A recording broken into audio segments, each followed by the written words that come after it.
Welcome everyone. It's a real pleasure to welcome Professor Masafumi Yamaguchi back to UNSW and our school. Professor Yamaguchi has been at the Space Qualification School up in the Sunshine Coast, where we've been spending the entire week with specialists who have been working on the reliability of space electronics, and of course the solar array is one of those most important parts of the spacecraft.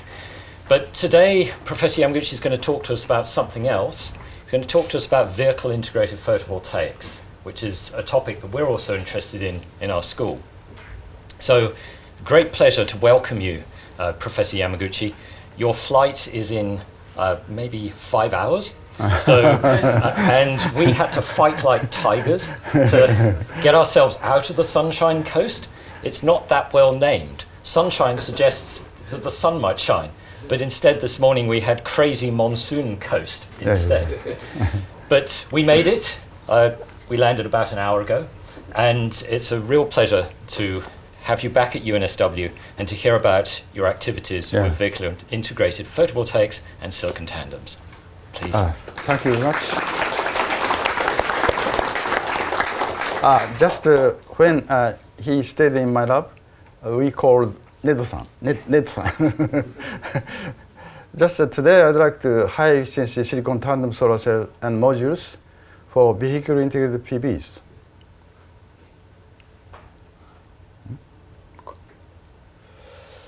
This is our turn talk. After introduction, I will show you impact of high efficiency solar cell modules on reduction in CO2 emission, charging cost saving, and driving distance increase of electric vehicles. And our high efficiency and low cost potential of silicon tandem solar cells, because nowadays, previously we focus on 3-5 compound for high efficiency solar cell module. But in order to reduce cost, we now challenge to silicon tandem solar cell. And I would like to present our recent approaches on silicon tandem solar cells and modules. Introduction. This shows international technology roadmap on PV. According to the roadmap, I think so-called annual installation is very high, and also global installation PV capacity to the maybe 70 terawatt. Not the highest case in the annual production volume, maybe 3 terawatts a year. According to last terawatt workshop. For this end, so-called especially to develop high efficiency, high performance, low cost, and highly reliable PV material cell module and systems, also to develop new application fields such as automobile and agriculture application toward creation of the future clean energy infrastructures. So I'd like to present the impact of high efficiency cell module for vehicle application. Unfortunately, this is the CO2 emission in Japan.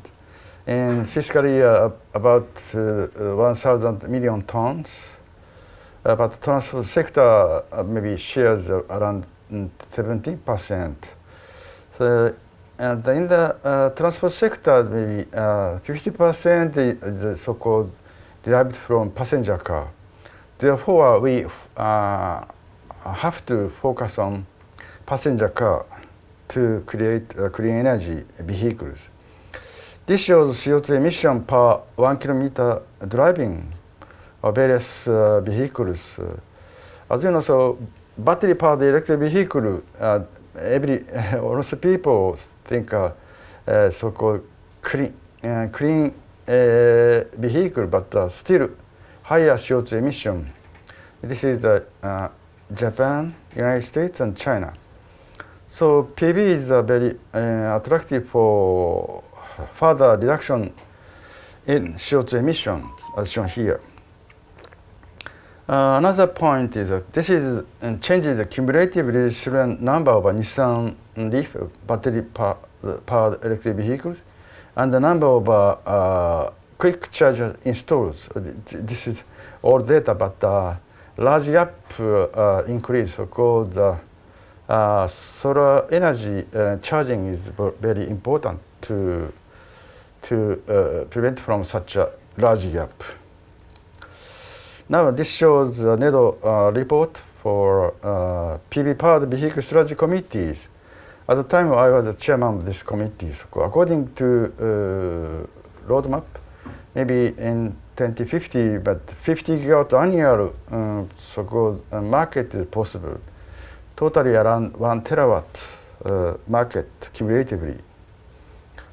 This is the United States roadmap. This is Dr. Jones presented to 49th Scientific Conference held in Philadelphia in 2022. According to DOE roadmap, in 2050, solar energy will share 50% electricity demand. That means 1.6 terawatts. So transport sector maybe shared around 20%. That means totally 320 gigawatts is possible. That means a large market growth of PV and also transport sector used in the United States. This is Toyota Motors survey. Customers like high efficiency and low-cost modules. So they are, of course, if we so-called develop high-efficiency solar modules, 30%, also 40%, also cost reduction less than 1.5 per watt. So half passenger customers will buy so-called solar electric vehicles, according to Toyota Motors survey. However, we need to develop high-efficiency solar module. This is necessity of high-efficiency PV modules area on the module efficiency.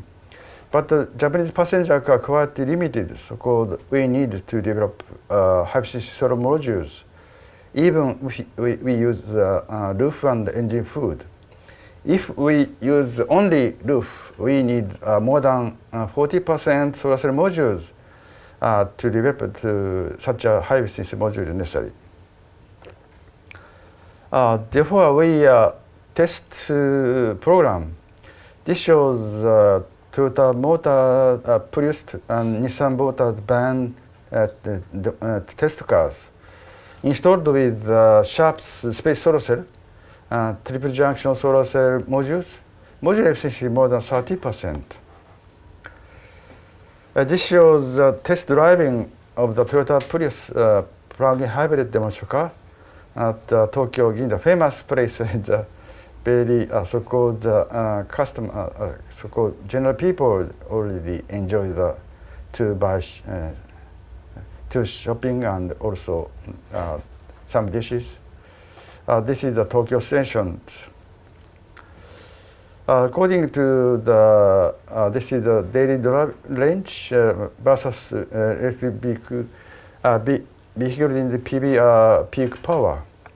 So right car shows longer drive distance. So Toyota, Nissan, and also right ear one, and also Sonomoto Scion.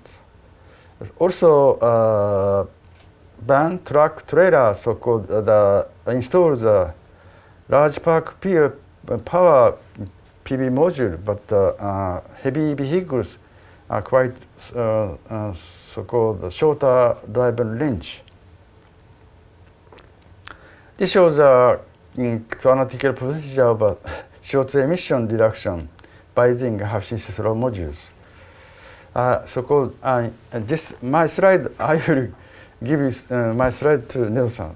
If you're interested, please catch my copies from Nelson after my talk. This shows changes the cumulative frequency of passenger cars in Japan. The Toyota Motors survey. As a function of daily mileage, reported the reference Toyota Motors person. So this is a given car.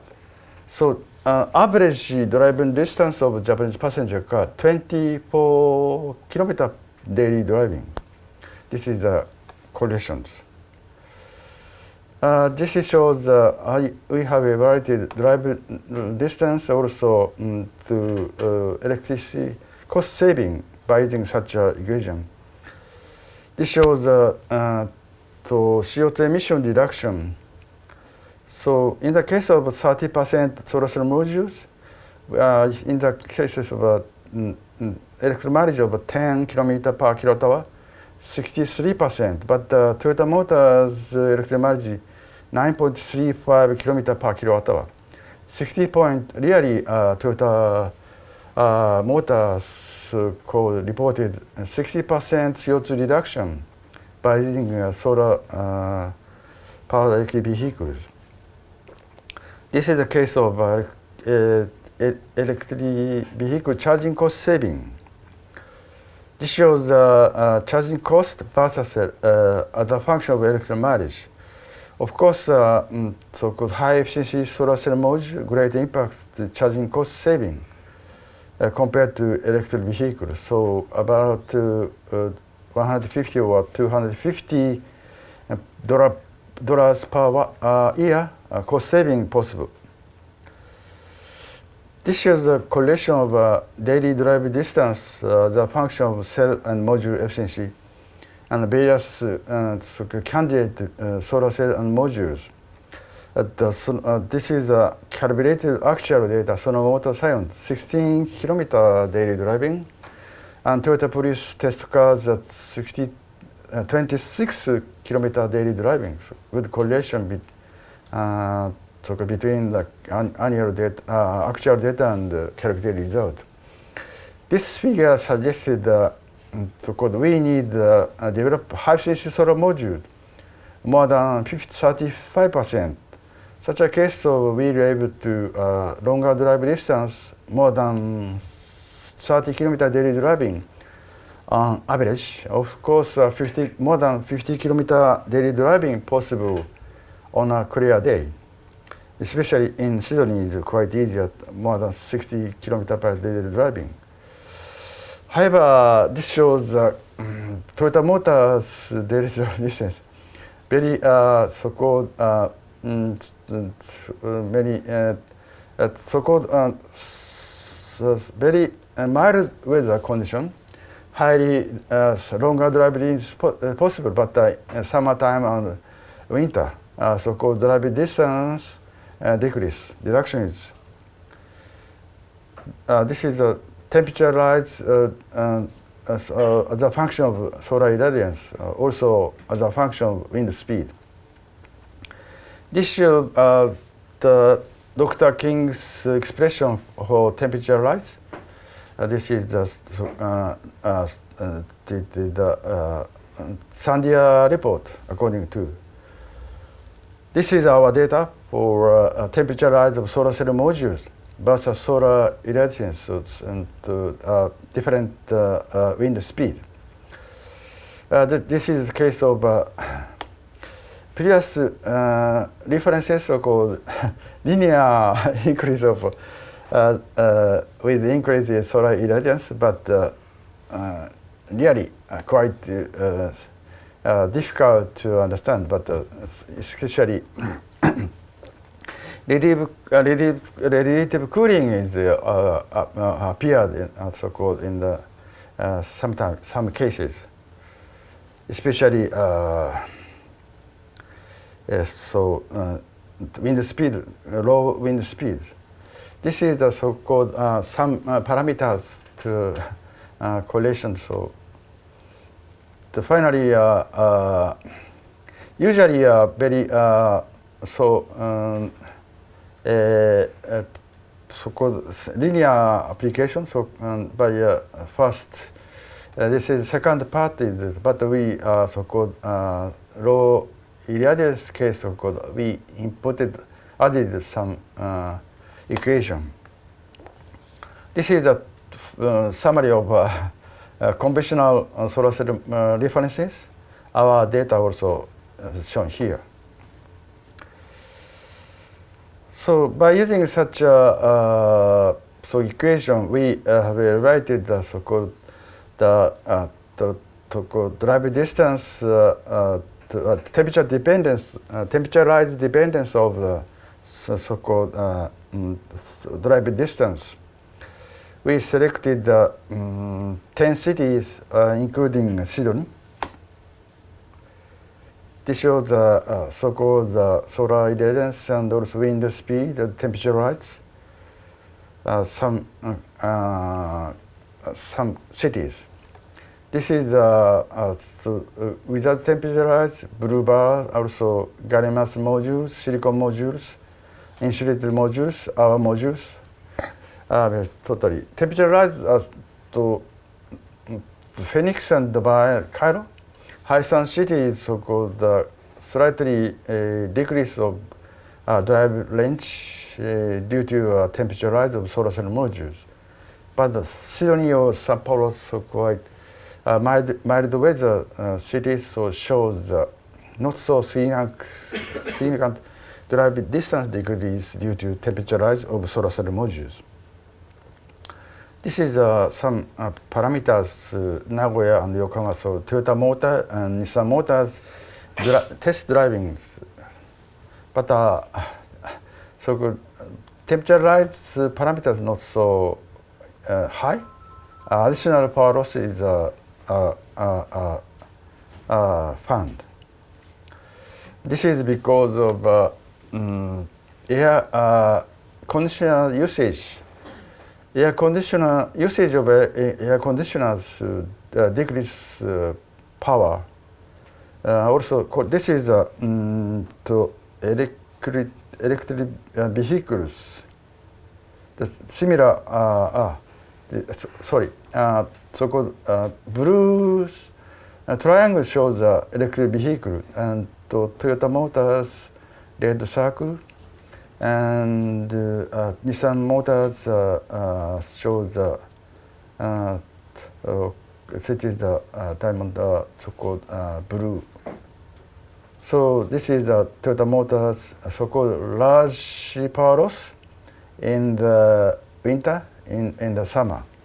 But Nissan Motors case not so significant loss in the winter, in the summer. The good agreement with electric vehicles. Now we evaluated the drive distance changes by using air conditioners. We selected 10 cities in Japan, so-called Toyota Motors driving Nagoya, and Nissan Motor driving in Yokohama. This is the sunshine, also wind speed on temperature, not so wind speed impact. But in the case of Japan, not to see significant power loss, because however, Yokohama is better compared to Nagoya. This is the 10 cities in the world. This is as shown here, high sunshine city, Phoenix, Dubai, Cairo. Significant power loss, of course, significant drive distance decrease as a result of usage of air conditioners. But however, mild cities, Sydney and Sao Paulo, not so significant to power loss and also drive distance decrease. But such a situation is dependent on the driver's intention. This shows the power loss without some factors, Toyota Motor, Nissan Motors. Your usage of air conditioner is higher power loss, but this is a temperature condition difference. Also, driver's intentions. Temperature rise not so significant, 10% contribution, Partial shading might be compared to air conditioner maybe one third something. Totally estimated loss 36% and 21%, but the actual loss is 36 and 22%. Quite good agreement. Major loss is usage of air conditioner. In addition, air conditioner usage loss, temperature rise, partial shading. Now I'm presenting a high efficiency and low cost potential of silicon tandem solar cell. So this is changed. 35 compound solar cells to go almost approaching 40%, but the only market for space application that means module cost more than $100 per watt. Conventional silicon PV is very cheaper, but the efficiency maybe 20 or 24%. Our target more than 30 or 35% efficiency for solar electric vehicle application. Also, cost reduction is necessary to reduce into $5 or $2 per watt. But the 35 compound solar cell market volume is only 1 megawatt per year, maybe more than $100 per watt. According to our analysis, also NREL analysis shows, according to development technology development, one order cost reduction is possible, as shown here. Also, the mass module production volume increase from 1 megawatt to more than 1 gigawatt. Additionally, one order cost reduction possible, according to NREL, our analysis. The silicon tandem solar cell has great potential for cost reduction. Now we are focusing on silicon tandem solar cell. This is the layer structures, perovskite silicon dual junction, top cell composed of perovskite and bottom cell from silicon bottom cell. This is the triple junction 3.5 and silicon triple junction solar cell, gallium indium phosphide top cell, aluminum gallium arsenide or indium gallium arsenide phosphide middle cell, and silicon bottom cell. This is the old data. So this is the EPFL and NREL. Mechanical stack 35.9% efficiency. Also, this shows we have bonded triple silicon triple junction solar cell. But however, Frankfurt Institute achieved 36.1% last year. This is the direct growth, but gallium indium phosphide gallium arsenide silicon triple junction solar cell with efficiency of 25.9%. This shows the chronological efficiency improvement 3.5 triple and 3.5 on silicon triple and 3.5 silicon dual and perovskite silicon dual junction solar cells. So still 3.5 on silicon 3.5 perovskite silicon dual junction solar cell efficiency are lower compared to 3.5 triple junction solar cell. Further efficiency improvement for silicon tandem solar cells are necessary. In the case of 3.5 triple, 39.5%. 3.5 silicon triple, 36.1%. And perovskite silicon dual, 33.9%.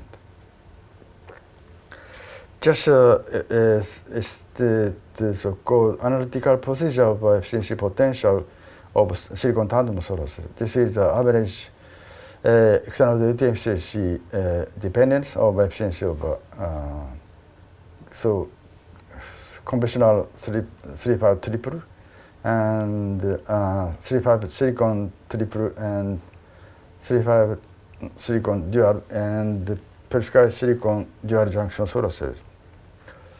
This is the analytical results for non-relative recombination, optical, and resistance losses.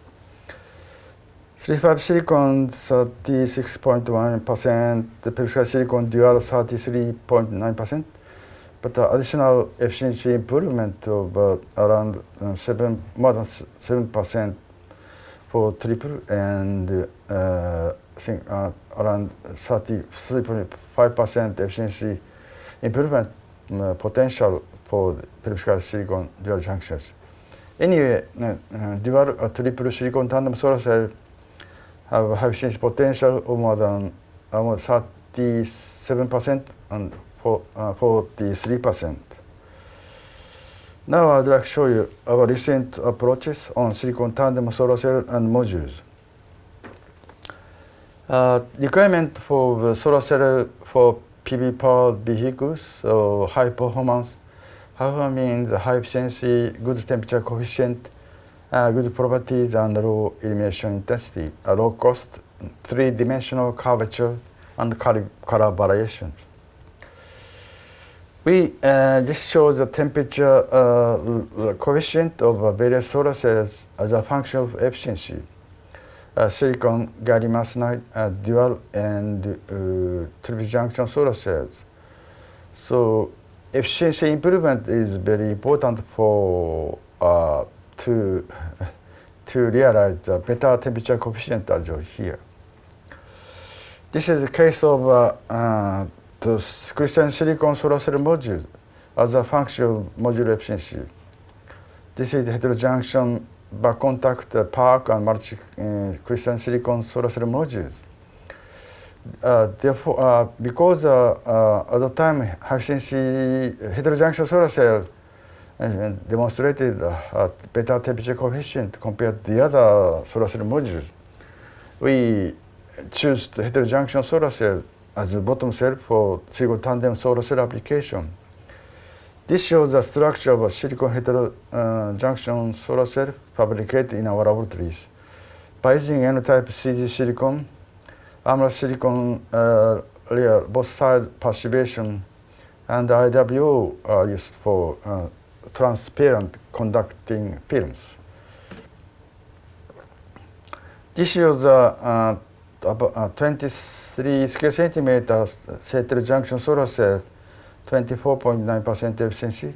This is the structure of a 3-5 4-terminal 3-5 and silicon triple junction solar cell and photo of solar cells.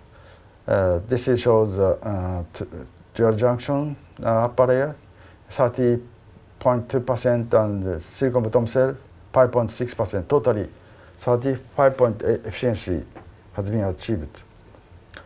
This shows the silicon solar cell efficiency as a function of external relativity. This shows process matching group or the power solar cell or data, and our results also Panasonic, Kaneka, and Longi. This shows the correlation between three organizations, our results, and Kaneka and Longi. For changes in open circuit voltage as a function of multi-carrier lifetime. Longi reported 4.5 milliseconds for the world record efficiency, 26.8% efficiency. Recently, Longi has reported new record efficiency, 27.09%. This is our results, 1 or 2 milliseconds. This is a result. After surface specification, we also have obtained higher multi-carrier lifetime, 7 or 8 milliseconds. But after IWO deposition, so maybe 3 or 4 milliseconds. Final self-processing, 1 or 2 milliseconds multi-carrier lifetimes. This is the two junctions case, upper layer. This shows the photo and new record efficiency indium gallium phosphide gallium silicon triple junction solar cell modules and the current voltage curve of upper to 3-5 dual junction solar cell modules, and current voltage curve of silicon bottom cells modules. Totally 33 point. Next table shows real data. The characteristic solar cell module parameters confirmed by the Ph.D.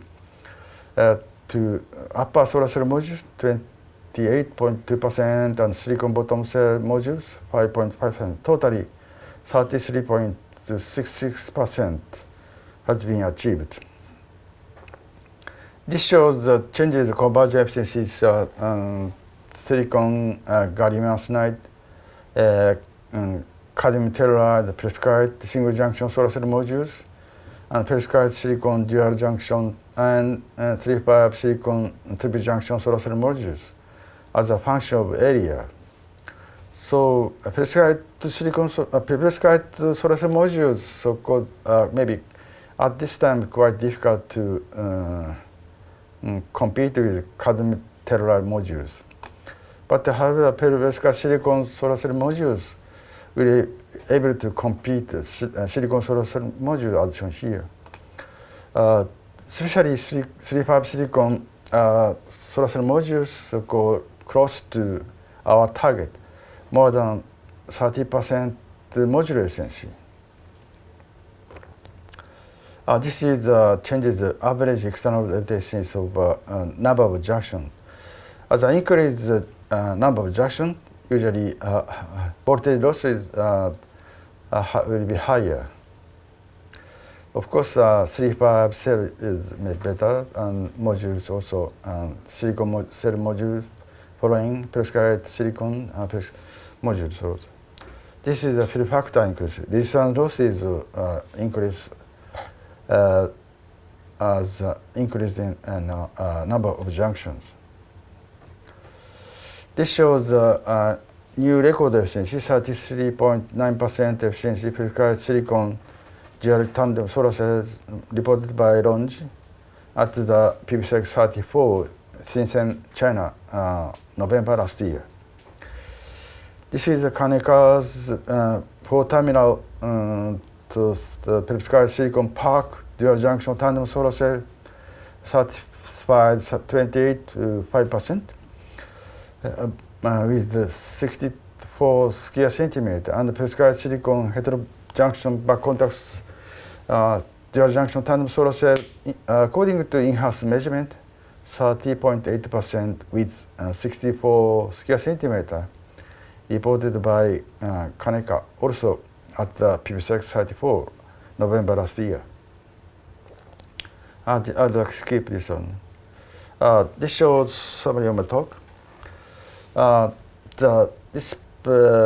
We have presented. I have presented effective high efficiency solar modules from point of view of drive distance, reducing in CO2 emission with 55 and to 20% reduction, and saving of EV charging costs with $170 to $250 per watt per year. Depending on the efficiency, modular efficiency, silicon tandem solar cell expected to have a significant potential of solar-powered electric vehicle application because of high efficiency with more than 40% and diameter 1.5 global lightweight and low cost potential. Most recently, we have achieved 35.8% efficiency, self-efficiency, 4-terminal triple junction silicon tandem solar cell with area 23 square centimeter and new record efficiency 33.7% with 4-terminal triple junction tandem solar cell modules with an area 775 square centimeter. It is summarized that 3-5 silicon triple junction solar cell modules have potential of drive distance of more than 30 km per day, average, and more than 50 km per day on a clear day. Maybe this is shows our invited topical review paper for silicon tandem solar cells. Also invited perspective paper for multi-junction solar cells. Professor Igni Doxos as a co-authors. Frank Dilimos, Dr. Frank Dilimos from the Institute and Dr. John Geets in our year. I'm very happy for that. Thank you very much for your kind attention.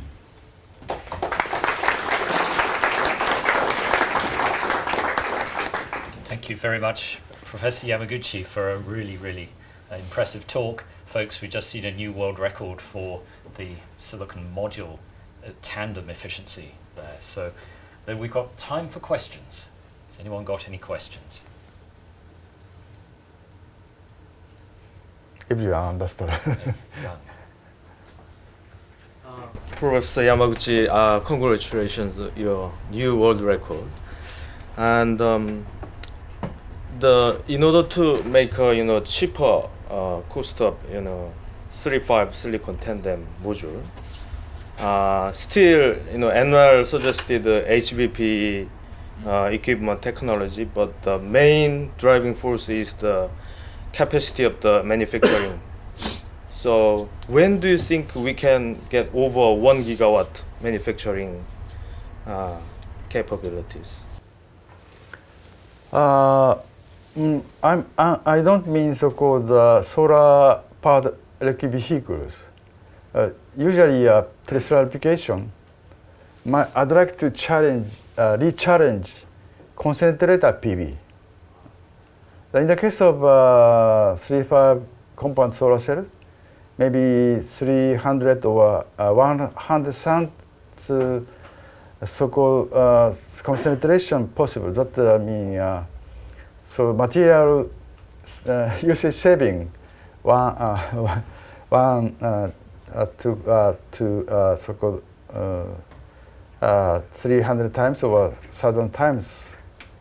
Also, Professor Brett Harm also he presented in the case of silicon solar cells, maybe park and but the silver consumption limit so-called maybe 700 gigawatt annual production limit. But in the case of indium, maybe 30 gigawatts production annual production maybe limits for heterojunction solar cell and perovskite solar cell. But by using a concentrator PV, maybe in the case of silicon, maybe more than 100 times concentration possible. But 100 times material usage reduction is possible. So I'd like to present such a scope at upcoming IEEE conference to be held in Seattle.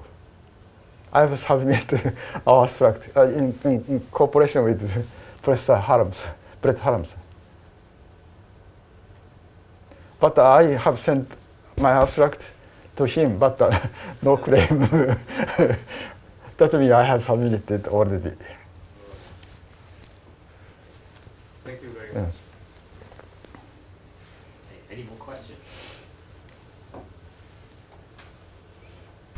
Thank you so much for your presentation, Yamaguchi-sensei.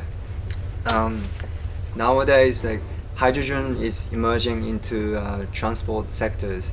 I was just wondering, what's your perspective on integration of hydrogen into PV power vehicles? Maybe general people maybe thinks misunderstanding.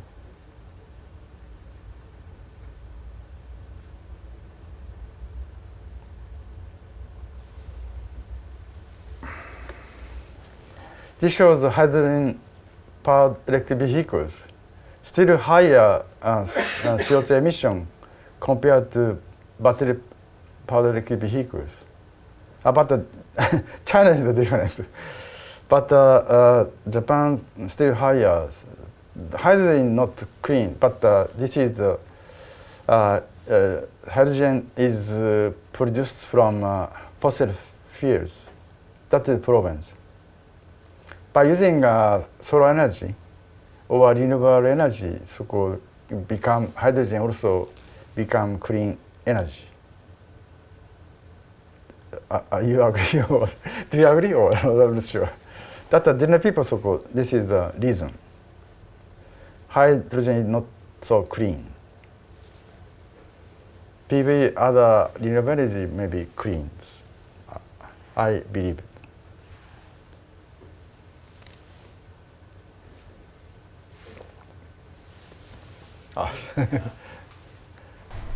Yamaguchi-sensei, thank you so much for your presentation. I have a very low-level, very basic question. Is there a reason why no solar cells are put on the sides of the car, on the doors? You presented only on the roof and on the front bonnet, but I understand that the efficiency is very low because you can only get, in the best case, solar radiation from one side, right? So the other one is not used. But wouldn't that boost a little bit the overall captured converted electricity? Maybe two reasons. Especially bodies installation, so-called not so significant power increase. Only 30% compared to rooftop installations, 30 or 40%. Also, just please imagine car accident. Usually body is quite difficult to damage, so-called some difficulties. Modules maybe fire, catch a fire or something. So usually motor companies show suggestions. They don't like installs on body.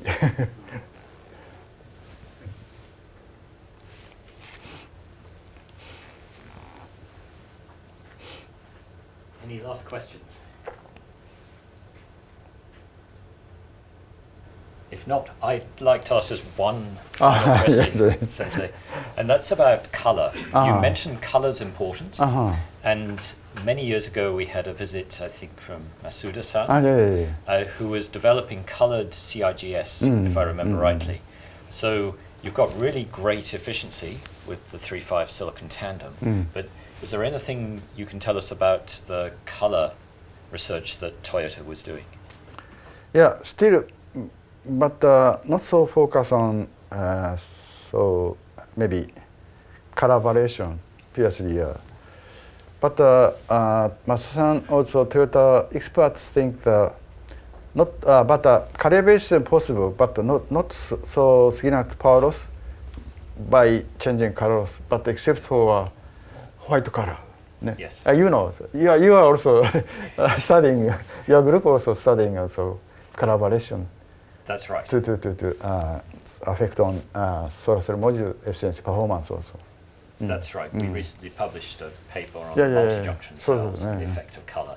And you're right, white is the worst color. But and black, of course, is the best. Yes. Of course, only power loss is maybe less than 10% or something. Yes.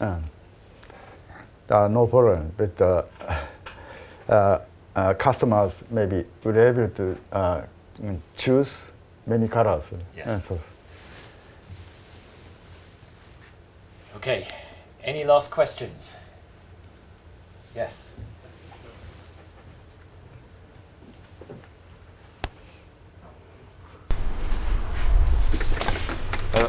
Thank you very much for your speech. I was wondering if there's any thought for application into commercial vehicles with these solar powered cells.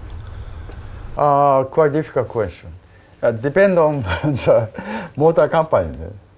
Nowadays, of course, maybe almost companies focus on silicon solar cell modules because cheaper. Also, many modules available to take by. But they have historically so-called Chinese companies so-called bought such alter devices. 3.5 gallium arsenide solar cell also module powered vehicles also has been demonstrated, but across the companies.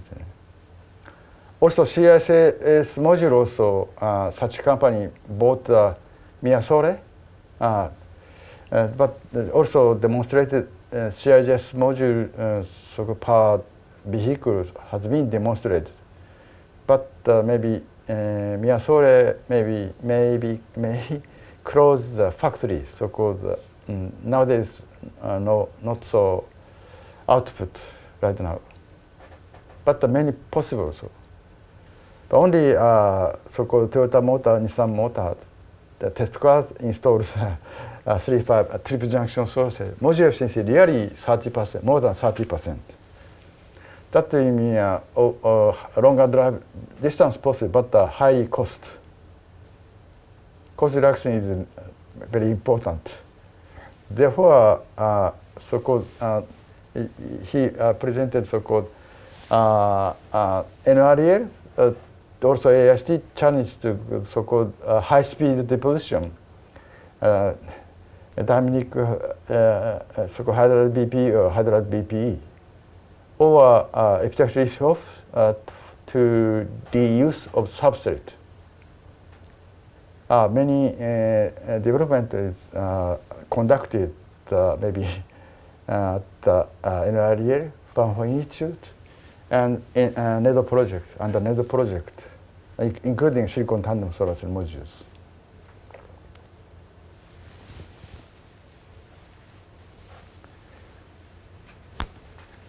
Okay. So folks, last chance to ask a question. Oh, Gavin. Again, a great presentation. Thank you very much, Professor Yamaguchi. I'm just thinking about the survey you showed for Toyota, the Toyota survey you showed.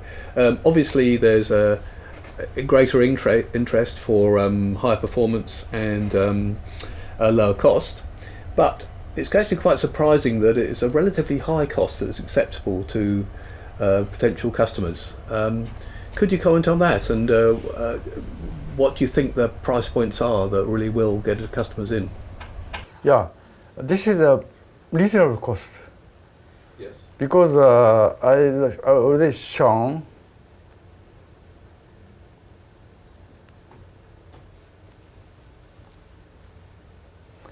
so charging cost saving possible per year 150 or 250 per dollars. That means equally to $2 or $3 per watt.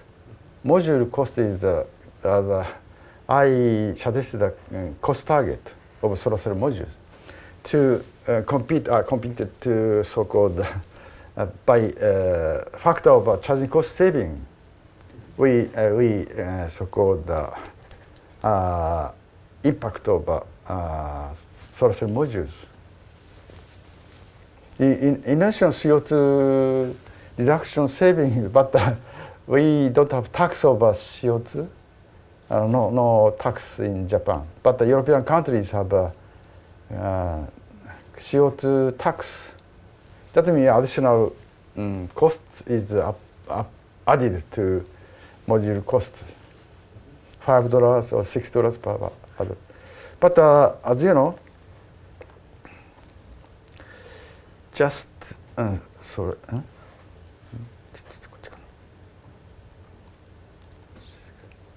Just a moment. You are right. Just me.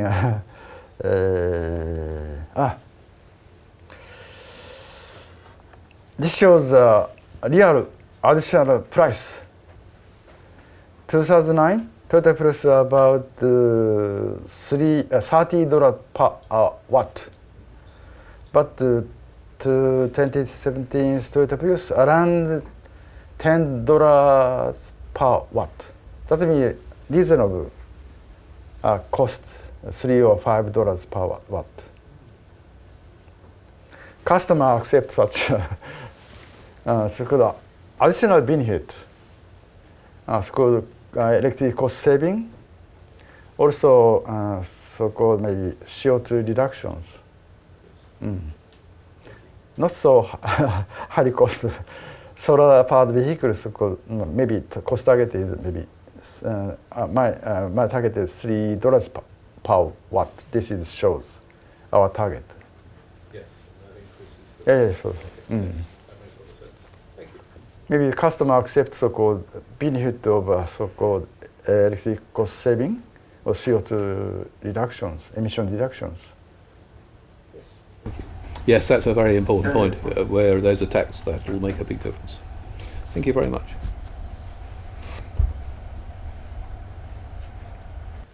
Okay, so last call for questions. We've had lots. And it's Friday afternoon. Oh, there's one more. Sir. Okay, just one more question. You mentioned that the loss, like 1/3 of loss was coming from the partial shading, but I was just wondering, is there such a solution for partial shading issue? Usually, if you park near high buildings, so-called sometimes so-called dark area, also, but usually so-called usually countryside driving, no so many significant partial shading. Highway driving also. This is average power loss.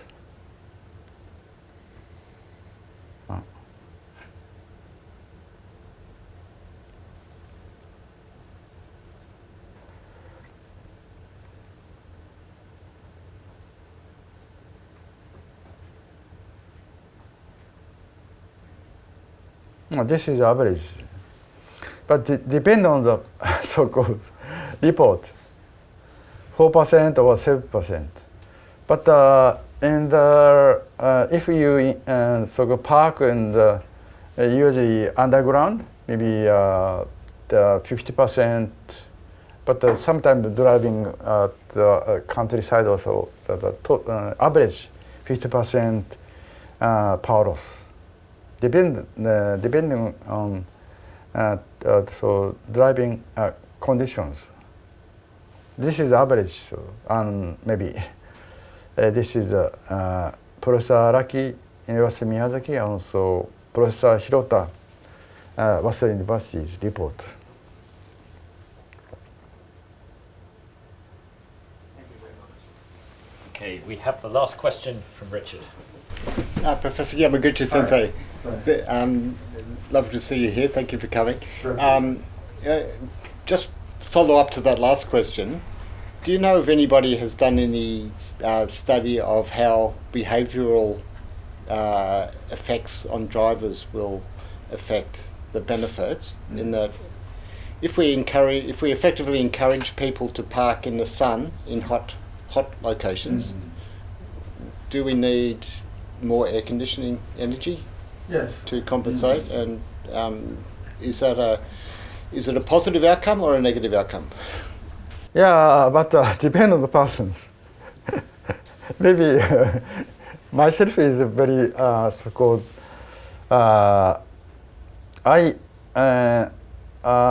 Personally, I like hot weather, also cold weather. I was born in someone tell me near Sapporo, Hokkaido, cold area. That means not so weak to winter season. But however,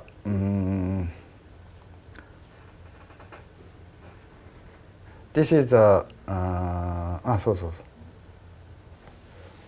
this is a difference of Nissan and Toyota Motors. In the Toyota Motors, so-called maybe so air conditioner maybe if temperature rise to 30 degrees centigrade, so temperature less than 25 degrees.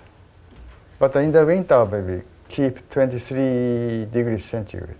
That's a higher power loss, drive distance decrease. But Nissan Motors case, mild weather, but not the significant power loss. That's the similar result to the electric vehicles. This is a conventional data, I think. Standard data, I think. This is Toyota Motors case is very cold, hot summer in Nagoya. And Nathan, you know, Nagoya is very hot in summer, very cold in the winter. That's a special case.